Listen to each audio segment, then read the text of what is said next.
துலாம் ராசி. அமைதியான தோற்றம், அலட்டிக் கொள்ளாத இயல்பான மனநிலையும் கொண்டவங்க. மத்தவங்க கிட்ட அன்பு செலுத்தக்கூடியவங்க. நல்லவங்க யாரு, கெட்டவங்க யாருன்னு எடை போட தெரிஞ்சவங்க. எப்பவுமே நியாயத்து பக்கம் துணை நிற்கக்கூடியவங்க. இவர்களால சின்னதா ஈ எறும்பு கூட துரோகம் நினைக்க தெரியாது.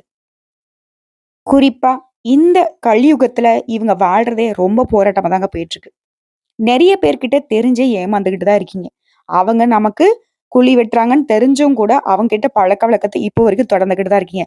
காரணம் வச்ச அன்ப மாத்த முடியாத ஏமாளிங்கன்னே இந்த துலாம் ராசிக்காரர்கள சொல்லலாம். ஆனா ஏமாறுறது இவங்களுக்கு ஒண்ணும் பெருசா வலிய கொடுக்காது. ஏன்னா அன்பால ஏமாறுறதுங்கிறது எனக்கு புடிச்சமானது தான்னு துலாம் ராசிக்காரங்க நினைப்பீங்க. பாசத்தால பல இடங்கள்ல அசிங்கப்பட்டு, அவமானப்பட்டு ஏன் எவ்வளவோ நாட்கள் அழுதும் நின்னுருக்கீங்க. தனிமையில இருக்கும்போது தான் தெரியுது, நம்ம எல்லாருக்கும் துணையா நிக்கிறோம். ஆனா, நமக்குன்னு யாரும் துணை இல்லங்கிற துலாம் ராசி பல நேரங்கள்ல உணர்ந்துமே இன்னைக்கும் போய் தலைய குடுத்துக்கிட்டு உட்கார்ந்துகிட்டு தான் இருக்கீங்க. நம்ம சொல்லக்கூடிய விஷயங்கள் உண்மை நெனச்சா கமெண்ட் பாக்ஸ்ல பதிவிடுங்க. இப்படிப்பட்ட எல்லாரையுமே அரவணைக்கக்கூடிய துலாம் ராசிக்கு தலைப்பு பார்த்திருப்பீங்க. கத்தினாலும், கதறினாலும் கடவுள் முன்னாடி பல நேரங்கள்ல அழுதுருக்கும். வரக்கூடிய பிப்ரவரி மாதம் 26ஆம் தேதியிலிருந்து 100க்கு 100% துலாம் ராசிக்காருடைய தலைவிதி மாறப்போகுது. பயமுறுத்தாதம்மா. தலைவிதியில வந்துட்டு ஆல்ரெடி ரொம்ப கிறுக்கல் போட்டாச்சு. அப்படின்னு யோசிப்பீங்க இல்லையா? பயப்படாதீங்க. உங்களுடைய தலைவிதி எந்த அளவுக்கு கிறுக்கலாக இருந்தாலும், இப்போ நடக்கக்கூடிய 4 கிரகங்களுடைய சேர்க்கையினால சதுர்கிரக யோகம் அப்படிங்கிறது துலாம் ராசிகர்கள தூக்கி தான் பிடிக்க போகுது. கீழ விழுந்தா உங்கள தூக்கி நிறுத்த போகுது. உயர்வான நிலைக்கு கொண்டு போக போகுது. அது என்ன ஏதுங்கிறத இப்ப பார்த்து தெளிவா தெரிஞ்சுக்கலாங்க. துலாம் ராசியை பொறுத்தவரைக்கும் சிறிதளவும் யாருக்கும் துரோகம் நினைக்காதனால தான் இன்ன வரைக்கும் உங்களுக்கு பல பேர் குழி வெட்டிக்கிட்டு இருக்காங்க. ஆனா இப்ப உங்களுக்கு யாரெல்லாம் துரோகம் செஞ்சாங்களோ அவங்களுக்கெல்லாம் திருப்பி கொடுக்கக்கூடிய நேரம் மாமு. அதாவது சொல்லி அடிக்கக்கூடியது துலாம் ராசி. 4 கிரகங்கள் வந்துட்டு உங்களுக்கு அள்ளி கொடுக்க போறாங்க. ஜோதிட சாஸ்திரப்படி இந்த 4 கிரகங்களுடைய சேர்க்கையே நாங்க சதுர்கிரக யோகம்னு சொல்லுவோம். அந்த வகையில மீன ராசியில சூரிய பகவான், புதன் பகவான், ராகு பகவான், சுக்கிர பகவானுடைய சேர்க்கை நடைபெற போகுது. இது வந்து ஜோதிட சாஸ்திரப்படி ஒரு அரிய நிகழ்வா பார்க்கப்படுது. இதனால துலாம் ராசிகளுடைய வாழ்க்கையில எந்த மாதிரியான யோகத்தை ஏற்படுத்த போகுது? அதாவது பிப்ரவரி மாதம் 26ஆம் தேதி புதன் பகவான் மீன ராசிக்கு பெயர்ச்சியாக போறாரு. இந்த பெயர்ச்சி அப்படிங்கிறது அங்க வந்து புதன் பகவான் நீச்சமாக வரப்போறாரு. இது வந்து நீச்ச பங்க ராஜயோகத்தை உருவாக்கி இருக்கு. இது மட்டும் இல்லாம மார்ச் மாதம் 14ஆம் தேதி சூரிய பகவானும் மீன ராசிக்கு பெயர்ச்சி ஆகிறதுனால இதை வந்து சதுர்கிரக யோகம்னு நாங்க சொல்லுவோம். இதனால துலாம் ராசிக்காரர்களை பொறுத்த வரைக்கும் இந்த கூட்டு சேர்க்கையினால தன்னை சுத்தி இருக்கிறவங்க எப்பவுமே மகிழ்ச்சியா இருக்கணும்னு நினைக்கக்கூடிய உங்களுக்கு, எந்த காரியத்தையும் துணிச்சலாக இறங்கக்கூடிய உங்களுக்கு, அண்மை காலமா நீங்க சந்திக்காத பிரச்சனை கிடையாது. ஏமாறாத ஏமாற்றம் கிடையாது. சின்னதா ஈ எறும்புல இருந்து தெரிஞ்சவங்க தெரியாதவங்க எல்லாருக்குமே உதவக்கூடிய மனப்பான்மை கொண்டிருந்தாலும், மத்தவங்க கிட்ட உதவி கேட்கக்கூடிய நிலையை நோக்கி உங்களுடைய வாழ்க்கை போயிட்டு இருந்துருச்சு. கடன் சுமை அதிகமாயிருக்கும், எதிரியுடைய தொல்லை அதிகமாயிருக்கும், சமூகத்துல மதிப்பு மரியாதையா சுத்திக்கிட்டு இருந்த உங்களுக்கு, அந்த மதிப்பு மரியாதைலாம் கொஞ்சம் கூட இல்லாம சங்கடத்தை மட்டுமே அனுபவிச்சிருந்திருப்பீங்க. ஆனா இப்போ இந்த 4 கிரகங்கள் வந்துட்டு உங்களுக்கு நல்ல பாக்கியமான அமைப்பை கொடுக்குறாங்க. தொழில் ரீதியா, உங்களுடைய உத்தியோக ரீதியா உங்களுக்கு இருக்கக்கூடிய அனைத்து தடைகளும் நீங்க போகுது. உங்கள் மீதான நம்பகத்தன்மை அப்படிங்கிறது அதிகரிக்க போகுது. புதிய ஒப்பந்தங்கள் கிடைக்க போகுது. இதன் மூலம் தொழில நல்ல முன்னேற்றத்தை பார்க்க போறீங்க. நல்ல வேலை கிடைக்கலையே, செய்யக்கூடிய வேலையில போதுமான வருமானம் இல்லையே, நம்ம எவ்வளவு உழைத்தாலும் அதற்கேற்ற அங்கீகாரம் இல்லையேன்னு நினைக்கக்கூடிய உங்களுக்கு, உங்களுடைய வேலையில முன்னேற்றம், வேலை இல்லாதவங்களுக்கு நல்ல சம்பளத்தோட நல்ல வேலை, நீங்க வேலை செய்யக்கூடிய இடங்கள்லயும் உங்களுக்கு மதிப்பு மரியாதை உயர்வுக்கு போகும். ஒரு திறமைக்கேற்ற வேலை வாய்ப்பு கிடைக்கும். கடந்த காலங்கள்ல நீங்க இழந்த செல்வம், செல்வாக்கு எல்லாத்தையுமே இப்போ சேர்த்து சம்பாதிக்க போறீங்க. அது மட்டும் இல்லாம வெளிநாட்டுக்கு போகணும்னு முயற்சி செய்றீங்களா? அதற்கு உண்டான வாய்ப்புகள் கிடைக்க பெறுவீங்க.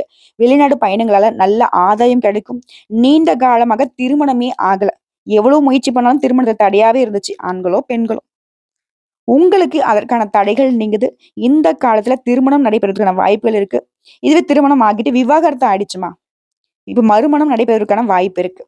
அதே போல திருமணமாகி நீண்ட காலமாக குழந்தை பாக்கியம் இல்லாதவர்களுக்கு தற்போது குழந்தை பாக்கியம் உண்டாகுது. இது பூர்வீக சொத்துக்கள் இருந்த பிரச்சனைகள் நீங்குது. சொத்துக்கள்ல இருந்து வந்த கோர்ட்டு கேஸ் வழக்குல உங்களுக்கு சாதகமான தீர்ப்பு கிடைக்க போகுது. ஒரு சிலர்லாம் புதுசா வண்டி வாகனம் வாங்கக்கூடிய யோகம் இருக்கு. ஆபரணங்களை வாங்கக்கூடிய யோகம் இருக்கு. கல்வியில பொறுத்தவரைக்கும் நல்ல முன்னேற்றம் இருக்க போகுது. குழந்தைகள வெளிநாட்டுக்கு, வெளி மாநிலங்களுக்கு உயர்கல்விக்காக அனுப்பி வைப்பீங்க. ஒரு குழந்தைகளோட திருமணம் ஆவதற்கான வாய்ப்புகள் இருக்கு. இது கணவன் மனைவி உறவுல இருந்த மனக்கசப்புகள் நீங்குது. அந்யோன்யம் அதிகமாகுது. உடல் பாதிப்புகள பொறுத்தவரைக்கும் உடல் ஆரோக்கியத்துல அதிகமா கவனம் செலுத்துவீங்க. உடல் ஆரோக்கியமும் மேம்பட போகுதுங்க. குறிப்பா ரொம்பவே சுறுசுறுப்பா நீங்க செயல்பட போறீங்க. பெருசா எந்த ஒரு பிரச்சனையுமே உங்கள பாதிப்பை ஏற்படுத்தாது. அதாவது துன்பத்திற்கு துன்பம் கொடுக்கக்கூடிய அளவுக்கு ரொம்ப நல்லா இருக்க போறீங்க. வேலையிலயும் உங்களுடைய திறமைகள் வெளிப்படும். வியாபாரத்த பொறுத்தவரைக்கும் சுறுசுறுப்பாக வியாபாரம் பார்க்க போறீங்க. எப்படியாவது லாபம் சம்பாதிக்குங்கிற எண்ணத்திலே ஓடி, ஓடி உழைக்க போறீங்க. மாணவர்கள பொறுத்தவரைக்கும் கல்வியில நல்ல முன்னேற்றம், தேர்வுக்கு படிக்கக்கூடிய வேலையில கவனத்தோட இருக்க போறீங்க. அடுத்தவர்களுக்கு உதவி செய்வீங்க. வீட்ல தடைப்பட்டு வந்த சுபகாரிய பேச்சுகள் இப்ப நடக்கும். சுப செலவுகள் உண்டாகுது. உங்கள பொறுத்தவரைக்கும் பரிகாரம் அப்படிங்கிறது வெள்ளிக்கிழமைகள் தோறும் அம்மன் வழிபாடு உங்களுக்கு தொடர்ந்து நன்மைகளை அதிகரிச்சு கொடுப்பாங்க. மேலும் சொன்னா, இந்த காலகட்டத்த பொறுத்தவரைக்கும், தொழில் வாழ்க்கையிலயும் சரி, தனிப்பட்ட வாழ்க்கையிலயும் சரி, சமநிலைய பராமரிக்க போறீங்க. அதே மாரி வேலை பார்க்கக்கூடிய இடங்கள் புதிய வாய்ப்புகள் உங்களுக்கு கிடைக்கும். எந்த முடிவும் எடுக்கிறதுக்கு முன்னாடி கொஞ்சம் கூடுதல் கவனத்தோட, இந்த முடிவு நம்ம எடுக்கலாமா? இதற்கான பலன் நமக்கு சாதகமா இருக்கா? மத்தவங்களுக்கு எந்த மாதிரியான பலன் கொடுக்கும்ங்கிறத உணர்ந்து செயல்படுங்க. இதைத் தொடர்ந்து நிதிநிலைய பொறுத்தவரைக்கும் ரொம்ப நல்லா இருக்குங்க. பணவரவு தாராளமா இருக்குது. உத்தியோக பணிகள பொறுத்தவரைக்கும் சக ஊழியர்கள் உங்களுக்கு ஒத்துழைப்பா இருப்பாங்க. உங்களுடைய வேலைய சரிசமமா பிரித்து பார்த்துப்பீங்க. வியாபாரில பொறுத்தவரைக்கும் செய்யக்கூடிய தொழில்ல நல்ல லாபம் கிடைக்கும். நல்ல முன்னேற்றத்தை அடைய போறீங்க. பண விஷயத்துல மட்டும் கொஞ்சம் கவனமா இருங்க. யாரையும் நம்பி பணம் கொடுக்கறதோ, வாங்குறதோ இருக்கக்கூடாது. குடும்ப தலைவிகள பொறுத்தவரைக்கும் பண நடமாட்டம் அப்படிங்கிறது அதிகமா கிடைக்கும். கணவன் மனைவி உறவுல மகிழ்ச்சி கூடும். கலைஞர்கள பொறுத்தவரைக்கும் பெண்கள் ஆண்கள்கிட்டயும் சரி, ஆண்கள் பெண்கள்கிட்டயும் சரி அதிகமா நெருக்கம் வேணாம். உடைய இலக்கை நோக்கி பயணிக்கிறது ரொம்ப நல்லது. மாணவ மணிகள பொறுத்தவரைக்கும் படிப்பதற்கு தேவையான அனைத்து விஷயங்களையும் பெற்றோர்கள் செஞ்சு குடுப்பாங்க. பெண்களுக்கு உங்களுடைய உடல் ஆரோக்கியத்துல கொஞ்சம் அக்கறை வச்சுக்கோங்க. சைனஸ் தொல்ல, சளி தொல்ல இந்த மாதிரியான பிரச்சனைகள் மட்டும் நீங்கும். அப்படி ஏதாவது இருக்குன்னாக்க உடனடியா மருத்துவர்கிட்ட போயிட்டு சிகிச்சை பார்த்துக்கோங்க. உங்கள பொறுத்தவரைக்கும் பரிகாரம் வெள்ளிக்கிழமையில நீ என்ன பண்ணணும்னு சொல்லியிருக்கேன். இது சனிக்கிழமைகள் தோறும் சனீஸ்வர பகவானுக்கு எள்ளெண்ணெய் தீபம் ஏற்றி வழிபாடு செய்யறது உடைய சங்கடங்களை மறைய வைக்குங்க. சரி, இப்போ வரைக்கும் பார்த்தது துலாம் ராசிகளுக்கான பொது பலன்களை பார்த்திருக்கோம். இதுவே பிப்ரவரி மாதம் 26ஆம் தேதியிலிருந்து துலாம் ராசிக்கு யோகமான காலகட்டம், சாதகமான நிறைய விஷயங்கள் நடக்க போகுதுங்கிறத உணர்ந்திருப்பீங்க. இப்போ நான் நட்சத்திர பலன்களை பார்க்கலாங்க. சித்திரை நட்சத்திரம் 3ஆம் பாதம், 4ஆம் பாதம், சுவாதி நட்சத்திரம், விசாக நட்சத்திரம் 1ஆம் பாதம், 2ஆம் பாதம், 3ஆம் பாதம். இதுல ஃபர்ஸ்ட் இருக்கக்கூடிய சித்திரை நட்சத்திரம் 3ஆம் பாதம், 4ஆம் பாதம். எந்த ஒரு விஷயத்தையுமே கவனமாக செயல்பட்டு நினைச்சதை சாதிக்கக்கூடிய உங்களுக்கு இனி நடக்கிறது எல்லாமே நல்லதாவே நடக்க போகுது. ஒரு நட்சத்திரநாதன் இருக்கார் இல்லையா, அவர் பாகிஸ்தான்ல சஞ்சாரம் பண்றதுனால உங்களுடைய செயல்பாடுகள்ல முழுமையான கவனம் இருக்கும். எந்த ஒரு வேலையுமே அதோட பின்விளைவுகள் என்ன அப்படிங்கறத யோசிச்சு முடிவெடுப்பீங்க. குரு பகவானை பொறுத்த வரைக்கும் அவருடைய பார்வையினால இனி சுப செலவுகள் அதிகமாகும். குடும்பத்தில் நிம்மதியான சூழ்நிலை இருக்க போகுது. உடல்நிலையிலும் சரி, மனநிலையிலும் சரி ஒரு தெளிவு இருக்கும். அடுத்த புதன் பகவானை பொறுத்த வரைக்கும் சாதகமான அமைப்புல சஞ்சாரம் பண்றதுனால ஒரு சிலருக்கு புதிய சொத்து சேர்க்கை உண்டாகுது. தொழில நல்ல முன்னேற்றம் உண்டாகுது. உத்தியோகத்துல பொறுத்த வரைக்கும் உங்களுக்கு இருந்த பிரச்சனைகளுக்கு முடிவு கிடைக்குது. பூர்வ புண்ணிய ஸ்தானத்தை சனியும் சூரிய பகவானும் சஞ்சாரம் பண்றதுனால அவசர வேலைகளை மட்டும் கொஞ்சம் தவிர்த்துக்கோங்க.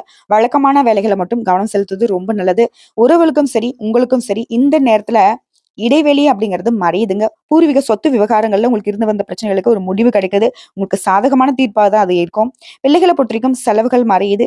அனைத்து விஷயங்கள்லயும் நிதானத்தை கடைபிடிப்பீங்க. இந்த நிலையில எல்லா விதமான சங்கடங்களையும் சமாளிக்கக்கூடிய அளவுக்கு ராகு பகவான் உங்களுக்கு பக்க பலமா இருக்காரு. பிரச்சனைன்னு ஒண்ணு எதிர்க்கு அப்படின்னாக்கா அதை எதிர்கொண்டு உங்களால வெற்றி அடையக்கூடிய அளவுக்கு ராகு பகவான் உங்களுக்கு இருக்கக்கூடிய எதிர்ப்புகள் எல்லாத்தையுமே விலக்கி வைக்கிறாரு. வழக்குகள்ல கூட உங்களுக்கு வெற்றி கிடைக்கும். பெரியவருடைய ஆசீர்வாதம் உதவியும் உங்களுக்கு கிடைக்க போகுது. விவசாயிகளை பொறுத்த வரைக்கும் கவனமாக செயல்படுவது நல்லது. சிறு வியாபாரிகளாக இருந்தாலும் சரி, உழைப்பாளர்களுக்கு வேலை பளு கூடும், உழைப்பு அதிகமாகும். அதற்கேற்ற உயர்வும் லாபமும் கிடைக்கும். மாணவர்களை பொறுத்த வரைக்கும் படிப்புல அக்கறை கூடுதுங்க. உங்களை பொறுத்தவரைக்கும் சந்திராஷ்டிரம் மார்ச் மாதம் 5ஆம் தேதி அந்த ஒரு நாள் எங்கும் கவனம், எதிலும் கவனம். இதுவே அதிர்ஷ்டம் தரக்கூடிய நாட்கள்னு பார்த்தோம்னாக்கா பிப்ரவரி மாதம் 24, 27, மார்ச் மாதம் 6ஆம் தேதி, 9ஆம் தேதி. இந்த நாட்கள ஏதாவது நல்ல காரியங்கள் போகணும், வரணும், செய்யணும் அப்படின்னு நினைச்சீங்கன்னாக்க இந்த நாட்களை பயன்படுத்துங்க. என்ன நினைக்கிறீங்களோ அதை விட கூடுதலான நல்ல பலன்கள் கிடைக்கும். உங்களை பொறுத்தவரைக்கும் பரிகாரம் அனுதினமும் அங்காள பரமேஸ்வரிய வழிபாடு செய்ய நன்மைகள் உண்டாகும். நிலைத்த செல்வம் செல்வாக்கு கிடைக்க பெறுவீங்க. அடுத்து சுவாதி நட்சத்திரம். சரியாக திட்டம் தீட்டி அதன்படி வாழ்ந்து வரக்கூடிய உங்களுக்கு இனி முன்னேற்றமான காலகட்டம். ஒரு நட்சத்திரநாதன் ராகு பகவான் நினைச்ச வழியை நினைச்ச மாதிரி நடத்தி முடிக்க வைக்கிறாரு. உடல் நிலையில இருந்து வந்த பாதிப்புகள் விலக ஆரம்பிக்கும். வியாபாரத்திலயும் சரி, தொழில்லயும் சரி, எதிரிகளால உங்களுக்கு ஏற்படுத்த பிரச்சனைகள், நெருக்கடிகள் விலகுது. போட்டியாளர்கள்லாம் விலகி ஓடுறாங்க. இழுபறியாக இருந்த வாழ்க்கை உங்களுக்கு சாதகமா முடிஞ்சு வரும். உங்களுடைய செல்வாக்கு உயருது. குடும்பத்துல இருந்த பிரச்சனைக்கும் முடிவு கிடைக்கும். புதிய முயற்சிகள்ல ஈடுபடுறவங்க பிப்ரவரி 26ஆம் தேதி பிறகு எந்த ஒரு வேலையை நீங்க தொட்டாலும் சரி, அது உங்களுக்கு பொன் விளையக்கூடிய அளவுக்கு நல்ல விதத்துல முடிஞ்சு வரும். புதன் பகவானுடைய சஞ்சாரம் அப்படிங்கிறது உங்களுக்கு சாதகமா இருக்கனால, திட்டமிட்ட வேலைகள் எல்லாமே எதிர்பார்த்த உதவிகளோட நடந்து முடியும். புதிய முயற்சிகள் கூட பலித்தமாகும். ஒரு சிலருக்கு புதிய சொத்து சேரும். மாதம் முழுவதுமே உங்களுடைய ராசிநாதனுடைய சஞ்சாரம் நேர்மறையாக உங்களுக்கு சாதகமா இருக்கிறதுனால எல்லா விதங்களிலும் நன்மைகள் உண்டு. வியாபாரத்தை பொறுத்தவரைக்கும் மட்டும் இந்த துலாம் ராசிக்காரர்ல இந்த நட்சத்திரத்தை சேர்ந்தவங்க யாரையும் நம்பி விடக்கூடாது.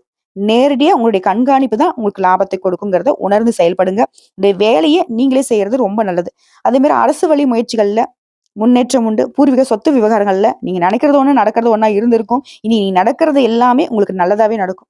இந்த நேரத்துல பெரியவருடைய ஆலோசனையை நீங்க ஏற்று செயல்படுவதனால உங்களுடைய எதிர்பார்ப்புகள் எல்லாமே பூர்த்தியாகும். அரசு வேலையில இருக்கிறவங்க கவனமாக செயல்படுவது அவசியம். மாணவர்களை பொறுத்தவரைக்கும் பொதுத் தேர்வுகள்ல மனசுல வச்சுக்கிட்டு படிக்கிறது ரொம்ப நல்லது. விவசாயிகளை பொறுத்தவரைக்கும் உழைப்பு அதிகரிக்கும், உயர்வும் உண்டு. உங்களை பொறுத்தவரைக்கும் சந்திராஷ்டிரம் மார்ச் மாதம் 6ஆம் தேதி அந்த ஒரு நாள் எங்கும் கவனம், எதிலும் கவனம். இதுவே அதிர்ஷ்டம் தரக்கூடிய நாட்கள்னு பார்த்தோம்னா பிப்ரவரி மாதம் 22, 24, மார்ச் மாதம் 4, 13 இந்த நாட்களை உங்களுடைய சுப நிகழ்ச்சியோட தொடக்கத்துக்கு பயன்படுத்துங்க. ரொம்ப நல்லதுங்க. உங்களை பொறுத்த வரைக்கும் பரிகாரம் அனுதினமும் துர்க்கை அம்மனை வழிபாடு செய்ய சங்கடங்கள் விலகும். அப்படி அனுதினம் முடியாத பட்சத்துல செவ்வாய் வெள்ளிக்கிழமையிலாவது துர்க்கை அம்மனை வழிபாடு செய்ய ஒரு துன்பங்கள் எல்லாமே மறைந்து போகும். நிலைத்த செல்வத்தையும் செல்வாக்கையும் கொடுப்பாங்க. அடுத்து விசாகம் நட்சத்திரம் 1ஆம் பாதம், 2ஆம் பாதம், 3ஆம் பாதம். மத்தவங்களுக்கு ஆலோசனை சொல்வதிலும் சரி, திட்டமிட்டு அத காரியத்தை செயல்படுத்துவதிலும் சரி, கவனமாக செயல்படக்கூடிய உங்களுக்கு இனி அதிர்ஷ்டம் தான். உடைய நட்சத்திரநாதன் குரு பகவான் 8ஆம் இடத்துல சஞ்சாரம் பண்றதுங்கிறது கவனக்குறைவை விலக்கி வைக்கிறாரு. திட்டமிட்ட வேலைகள்ல முன்னேற்றத்தை கொடுக்கிறாரு. ராசிநாதன் 6ஆம் இடத்துல சஞ்சரிக்கிறதுனால மனசோர்வு குறையுது. ராக பகவான் 6ஆம் இடத்துல சஞ்சரிக்கிறதுனால நெருக்கடிகள்ல இருந்து உங்களை பாதுகாத்து நிக்கிறாரு. நீங்க நினைச்ச வேலையை நினைச்ச மாதிரி நடத்தி கொள்ளக்கூடிய அளவிற்கு சூழ்நிலை எல்லாத்தையும் உங்களுக்கு சாதகம் மாத்தி கொடுக்குறாரு. வெளி வட்டாரத்துல செல்வாக்கு அதிகமாகுது. வியாபாரம் தொழில் இந்த தடைகள் விலகுது. எதிர்பார்த்த லாபம் கிடைக்குது. முயற்சிகள்ல வெற்றி கிடைக்குது. உடைய முயற்சிகள் ஒவ்வொன்றா இப்ப நிறைவேறும். எதிர்பார்த்த பணம் கைக்கு வரும். குடும்பத்துல நிம்மதி இருக்க போகுது. ஒரு சிலருக்கு புதிய ஒப்பந்தங்கள் கிடைக்கும். புதுசா இடம் வாங்குவீங்க, வீடு கட்டுவீங்க. வாழ்க்கை துணையுடைய ஆலோசனை ஏற்பதும், குடும்பத்தில் இருக்கிற அனுசரித்து செல்வதும் இன்னும் அதிகமான நன்மைகளை உங்களுக்கு ஏற்படுத்தும். புதிய முயற்சிகள்ல கவனமா செயல்படுங்க. வழக்கமான வேலைகள்ல மட்டும் கூடுதல் கவனம் செலுத்தினீங்கன்னாக்க இன்னும் அதிகமான சாதகமான பலன்களை நீங்க அனுபவிக்க முடியும். அடுத்து பணியாட்களை பொறுத்திருக்கும் வேலை பளு கூடுது. அலுவலகத்துல உங்களுக்கு இருந்த நெருக்கடிகள் மாறியது. எல்லா விதமான சங்கடங்களையும் போட்டிகளையும் சமாளிக்க போறீங்க. வழக்குகள்ல கூட உங்களுக்கு சாதகமான தீர்ப்பு கிடைக்கும். மாணவர்களை பொறுத்தவரைக்கும் படிப்புல கூடுதல் கவனம் செலுத்துவீங்க. உங்கள பொறுத்தவரைக்கும் சந்திராஷ்டிரம் அப்படிங்கிறது மார்ச் மாதம் 7ஆம் தேதி அந்த ஒரு நாள் எங்கும் கவனம், எதிலும் கவனம். இதுவே அதிர்ஷ்டம் தரக்கூடிய நாட்கள்னு பார்த்தோம்னாக்கா பிப்ரவரி மாதம் 24, மார்ச் மாதம் 3, 6, 12 இந்த நாட்களை உங்களுடைய நல்ல காரியத்துடைய தொடக்கத்துக்கு பயன்படுத்துங்க. அதீத நன்மைகளை கொண்டு முடியும். பரிகாரம் அப்படிங்கிறது வியாழக்கிழமைகள் தோறும் குரு பகவானை வழிபாடு செய்ய நன்மைகள் உண்டாகும். நிலைத்த செல்வத்தையும் நிலையான செல்வாக்கையும் கொடுப்பாங்க. சோ இப்போ வரைக்கும் பார்த்தது துலாம் ராசிகளுக்கான பொது பலன்கள் மற்றும் நட்சத்திர பலன்களை பார்த்திருக்கோம். இன்னும் கூடுதலா சொல்லணும்னா நீங்க எங்க இருந்தாலும் சரி எல்லாருக்கும் உதவணும்னு நினைக்கக்கூடிய உள்ளம் கொண்ட உங்களுக்கு ராசிநாதன் சுக்கிர பகவான் மறைந்திருந்தாலும் உச்சமாக இருக்கிறதுனால உங்க மனசு மகிழக்கூடிய அளவுக்கு சம்பவங்கள் நடக்கும். செவ்வாய் பகவானுடைய சஞ்சாரத்தினால மனசுக்கு நிம்மதி கிடைக்கும். மனதிடம் உண்டாகுது. தெளிவான சிந்தனையோட எந்த ஒரு விஷயத்திலும் ஈடுபட போறீங்க. உங்களோட முயற்சிகள்ல சாதகமான பலன் கிடைக்கும். புதிய நபர்களுடைய அறிமுகம் கிடைக்கும். உற்சாகமா காணப்பட போறீங்க. திடீர் செலவுகளால உங்களுடைய கையிருப்பு கரைவதற்கான வாய்ப்பு இருக்கிறதுனால செலவுகள்ல கொஞ்சம் கவனம் வச்சுக்கோங்க. அதே மாதிரி வண்டி வாகனத்துல பயணம் பண்றப்ப கவனமா இருங்க. அடுத்த தொழில் வியாபாரத்தை பொறுத்த வரைக்கும் உங்களுக்கு இருந்த தடைகள் நீங்குது. போட்டிகள் குறையுது. பழைய பாக்கில வசூல் செய்யறதுல வேகம் காட்டுவீங்க. அடுத்த உத்தியோக பணிகளை பொறுத்த வரைக்கும் தெளிவாக சிந்தித்து எந்த ஒரு விஷயத்தையுமே வெற்றிகரமாக செய்து முடிச்சுக்க போறீங்க. இவர்களை தொடர்ந்து சூரிய பகவானோட சஞ்சாரமும் உங்களுக்கு புதிய பதவிகளை கிடைக்க வைக்கிறாரு. குடும்பஸ்தானத்தை பொறுத்தவரைக்கும் குருவும் சனியும் பார்க்கறதுனால குடும்பத்துல மகிழ்ச்சியும் உற்சாகமும் காணப்பட போகுது. கணவன் மனைவிக்கிட்டே இருந்த அந்த பிரச்சனைகள் தீரப்போகுது. பிள்ளைகளை பத்தின கவலைகள் நீங்குது. உறவுக்காரர்கள் மூலம் எதிர்பார்த்த உதவிகள் கிடைக்குது. பெண்களை பொறுத்தவரைக்கும் உங்க முயற்சிகள்ல சாதகமான பலன் கிடைக்குங்க. எந்த ஒரு காரியத்தையும் செய்து முடிப்பதில் உங்களுடைய திறமைகள் வெளிப்படுங்க. பணவரத்து கூடும். கலைத்துறையில இருக்கிறவங்க அனுசரித்து செல்வது நல்லது. மனக்கவலைகள் நீங்குது. வீண் அலைச்சல்கள் மறையுது. அடுத்து உடல் ஆரோக்கியத்தை பொறுத்த வரைக்கும் கொஞ்சம் மாதிரி சோர்வா இருப்பீங்க. சரியான நேரத்துக்கு உணவு எடுக்க முடியாம போறதுக்கான வாய்ப்பு இருக்கு. ஏன்னா அந்த அளவுக்கு பிஸியா வேலை பார்க்க போறீங்க. ஸோ ஆரோக்கியத்துல கொஞ்சம் அக்கறை வச்சுக்கோங்க. அடுத்தது அரசியல் துறையில இருக்கிறவங்களுக்கு முன்னேற்றத்தை அடைய போறீங்க. அதே நேரத்துல பல தடைகளை தாண்டி கொஞ்சம் செயல்பட வேண்டியிருக்கும். அதாவது சவாலான விஷயங்கள் நிறைய சந்திப்பீங்க. நீங்க எதிர்பார்த்த லாபம் கிடைக்கும். உடைய செயல்பாடுகள திறமை வெளிப்படும். சுதந்திரமாக செயல்படக்கூடிய வாய்ப்பு கிடைக்கும். அதே மாரி பண விஷயத்த பொறுத்தவரைக்கும் உங்களுக்கு வர வேண்டிய பணம் கைக்கு வந்து சேரும். மாணவர்கள பொறுத்தவரைக்கும் கல்வியில நெனச்சத விட கூடுதல் பாடங்களை படிக்க வேண்டியிருக்கும். மனம் தளராம செயல்பட்டீங்க அப்படின்னாக்க வெற்றி கிடைக்குங்க. குறிப்பா எடுத்த காரியங்கள் எல்லாமே சாதகமான போக்கு இருக்கிறதுனால, மங்களகரமான நிகழ்ச்சிகள்ல கலந்து கொள்ளக்கூடிய வாய்ப்பு இருக்கு. வெளியூர் பயணங்கள் போயிட்டு வருவீங்க. பிரிந்து சென்ற நண்பர்கள் கூட மீண்டு வந்து உங்ககிட்ட சேருவாங்க. மன அமைதி கிடைக்கும். காரியங்கள் இந்த தடைகள் விலகுது. விருப்பங்கள் கைகூடுது. மரியாதை, அந்தஸ்து அதிகமாகுது. பயன் தரக்கூடிய காரியங்கள்ல அதிகமா ஈடுபட போறீங்க. எதிர்பாராமல் நடக்கக்கூடிய சம்பவங்கள் கூட உங்களுக்கு நன்மைகளை உண்டாக்கும். குறிப்பா இந்த காலகட்டம் அப்படிங்கிறது மனக்குழப்பம் நீங்கி தெளிவே அடைய போறீங்க. ஆண்களாக இருந்திருக்க பெண்களாலையும், பெண்களாக இருந்திருக்க ஆண்களாலையும் அனுகூலம் ஏற்பட போகுது. எந்த ஒரு விஷயத்தையுமே இருந்தாலும் எச்சரிக்கையுடன் அணுகுவது நல்லது. இதுவே சொந்தமா தொழில் செய்யக்கூடியவங்க, வியாபாரம் பார்க்கக்கூடியவங்க, அது சம்பந்தப்பட்ட காரியங்கள்ல சாதகமான முடிவு கிடைக்கும். புதுசா ஆர்டர்கள் உங்களுக்கு வந்து சேரும். பழைய பாக்கிகள் வசூல் செய்யறதுல ஆர்வம் காட்டுவீங்க. உங்கள பொறுத்தவரைக்கும் பரிகாரம் அப்படிங்கிறது தவறாம அனுதினமும் துர்க்கை அம்மனை வணங்கி வழிபாடு செய்ய காரியங்கள்ல அனுகூலம் உண்டாகும். மனக்கவலைகள் நீங்கும். துர்க்கை அம்மனை பொறுத்தவரைக்கும் துன்பங்களை தூர தூக்கி எறிபவள் தான். தைரியம், தன்னம்பிக்கை, செல்வாக்கு, செல்வம் அப்படிங்கிறது எல்லா விதங்களையும் கொடுக்குவாங்க. துலாம் ராசிக்காரர்கள் துணையா வந்துட்டு துர்க்கை அம்மன கூட வச்சுக்கோங்க. பெண்களாக இருக்கீங்கன்னாக்க பர்ஸ்ல வந்துட்டு சின்னதா துர்க்கை அம்மன் படத்தை வச்சுக்கோங்க. இல்ல போன்ல சேவ் பண்ணி வச்சுக்கோங்க. வால்பேப்பரா வச்சுக்கோங்க. இதுவே வந்து ஆண்களா இருக்கீங்கன்னாக்கா உங்களுடைய பர்ஸ்ல பாக்கெட்ல வச்சுக்கோங்க. துர்க்கை அம்மனை மட்டும் அனுதினமும் நினைச்சுக்கோங்க. காலையில எழுந்து குளிச்சு முடிச்சுட்டு வீட்டுக்குரிய தெய்வங்களுக்கு பூஜைகள் முடிச்சுட்டு ஓம் துர்க்கை அம்மனையே போற்றி போட்டு இந்த தெய்வத்துடைய நாமத்தை 27 முறை உச்சரிச்சு முடிச்சுட்டு அன்றாட வேலைகளை பாருங்க. எந்த ஒரு காரிய தடையோ, எந்த ஒரு சங்கடமோ உங்கள வந்து நெருங்கவே நெருங்காது. ஓகேங்களா? எல்லா விதங்கள்லயும் அதிர்ஷ்டம் உண்டாகும். உங்கள பொறுத்தவரைக்கும் அதிர்ஷ்டமான கிழமைகள்ங்கிறது திங்கள், புதன், வெள்ளி. குறிப்பிட்டு சொன்ன டேட் இருக்கு இல்லைங்களா? முன்னாடி அதிர்ஷ்டமான தினங்கள்னு சொல்லியிருப்போம். இது வந்து அதிர்ஷ்டமான கிழமைகள். எப்பவுமே துலாம் ராசிக்காரர்கள் திங்கள், புதன், வெள்ளிக்கிழமைகள உங்களுடைய நல்ல காரியங்களுடைய தொடக்கத்துக்கு பயன்படுத்தலாம். இந்த நாள் நம்ம செஞ்சா நமக்கு வந்து நல்லதா நடக்குங்கிறத இந்த நாட்கள் நீங்க பயன்படுத்திக்கலாம். ஸோ இப்போ வரைக்கும் பார்த்த பொது பலன்கள், நட்சத்திர பலன்கள், பரிகாரங்கள் எல்லா விதங்களிலுமே துலாம் ராசிகளுக்கு இந்த 4 கிரகங்களுடைய சேர்க்கைங்கிறது யோகத்தை ஏற்படுத்திங்கிறத உணர்ந்திருப்போம். நிறைய அதிர்ஷ்ட வாய்ப்புகள் உங்களை வந்து கதவை தட்டி இருக்கு. சரிங்களா? துலாம் ராசிக்காரங்க எந்த இடத்துல வீக் ஆகுறீங்க? தெரியாத இடத்துல பாசம் வைக்கிறது. தெரிஞ்ச நிறைய இடங்கள்ல ஏமாந்து நிக்கிறது. இத மட்டும் தவிர்த்துட்டீங்க அப்படின்னாக்க, உங்களுடைய உயர்வுக்கு நீங்க காரணமா இருப்பீங்க. இல்லனாக்க உங்களுடைய வீழ்ச்சிக்கு நீங்க காரணமா மாறிடுவீங்க. நல்லதே நடக்கும். தெய்வத்துடைய அனுகிரகம் பரிபூர்ணமா கிடைச்சிருக்கு. வாழ்த்துக்கள்.